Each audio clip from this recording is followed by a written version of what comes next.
কি অবস্থা নয় নয় আনোয়ারতে এগুলো কি চলছে নয় ভাইয়া তোদের দ্বারা কি আমরা ঠিক মতো বাঁচতে পারবো না, ওষুধটা খাইয়েও বাঁচতে পারবো না?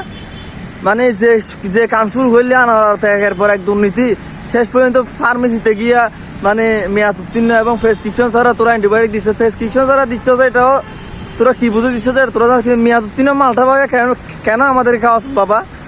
বাবা আমরা তো বাসি বেল্লাই তো তোদের কাছে ওষুধের জন্য যাই বাবা।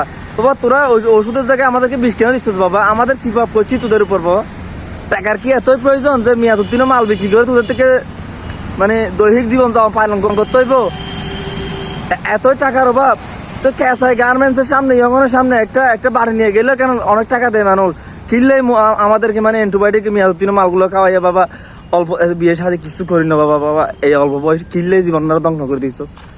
হ্যাঁ তোরার হওয়ালে জাড়া বাড়ি শালার ফুতাই তোরার 65,000 না, তোরার 65 লাখ মামলা দেওয়া উচিত।